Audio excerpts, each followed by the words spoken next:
Hi, Jonathan Sandmel here from Steady Networks.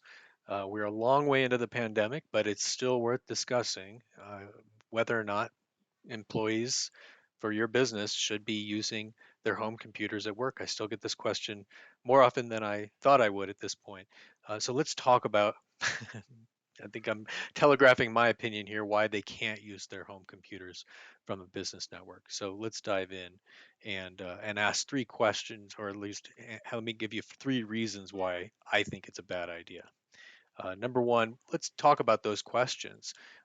Do workers need a VPN? That's a really common way that users get access, and we're going to talk about why, if they have a VPN, that can give you the answer you need. If they need access to files and there are other ways to get access to the files, the answer still may surprise you about why it's risky to give access to personal employees' home computers. And can they just check email and cloud resources through a browser? Let's talk a little bit about the pros and cons of that. So first of all, do workers need a VPN? Now, my answer is if yes, they need a VPN, then the answer is no, they can't use their personal computers.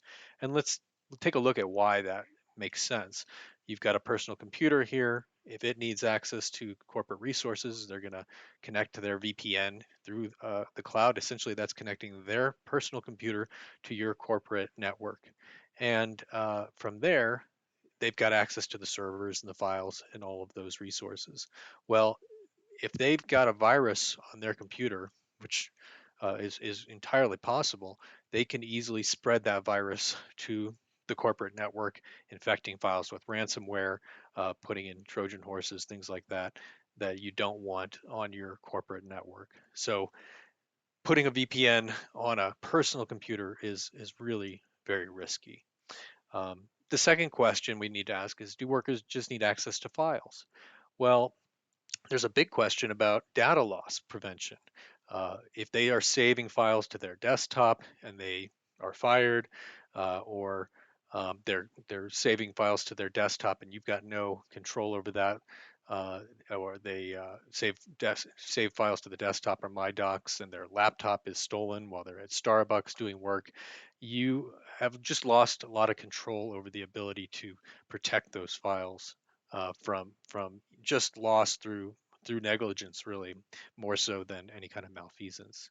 There's also the possibility of malware on home PCs infecting that data. You could lose corporate data just by having the users have access to a machine. Again, you don't know what kind of antivirus, if any, you don't know what they're clicking on, and children and other family members have access to those computers very often, and you don't know what they're going to do with corporate files. So having a higher level of protection for file access is another reason why you don't want workers using home and personal computers.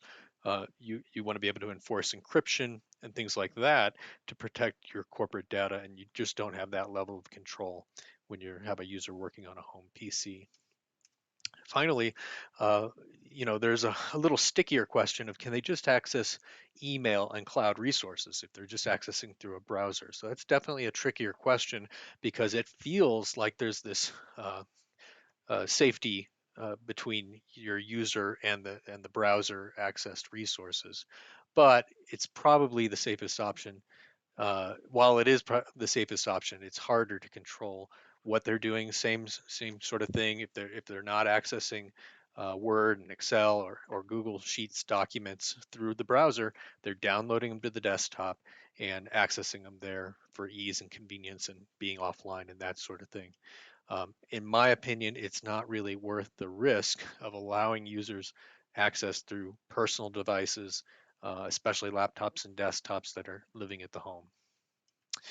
Uh, what I would suggest is that you invest in laptops going forward. We don't know when the next pandemic is going to hit, and there's so much flexibility and so much power for most users in laptops that there's no downside to just investing in all laptops going forward. You can always have a docking station to make them more versatile. Have two, they can have the same desktop experience with 2 or 3 monitors if they have a docking station.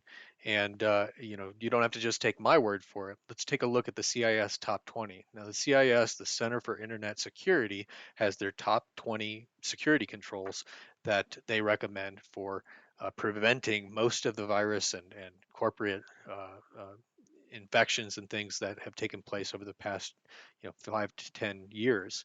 And what do they say in their top 20? Let's take a look at just the top five basic CIS controls. Well, inventory and control of hardware assets is number one. That's the number one thing a business owner can do to help protect their corporate environment. As soon as you allow remote workers to access data from their personal PCs, you've lost control of the hardware assets. Same thing with software assets. You don't know what software they're installing. There's no way to monitor that. There's no way to prevent or whitelist the only known software assets. Continuous vulnerability management, even at a minimum, just running antivirus software, you have no ability to control that. And administrative privileges is another huge problem. Most of our corporate environments, users don't have admin access. In this environment, they would have admin access typically built into the main user. Again, this is where I worry about children and other family members getting on the same computer that your employee is accessing business resources. And the list goes on and on from there. Secure configurations. Maybe they're running a Windows 7 environment because they just haven't upgraded their home computer. And we just don't know anything about the maintenance and monitoring of those systems. So, for all of those reasons and more, it's not worth it. Invest in laptops, and you can quickly and easily send computers home with your employees as they need access. If you have any questions, feel free to reach out to us, steadynetworks.com. Give us a call, 365 1975, and we'll answer all your questions. Thanks. Have a great week.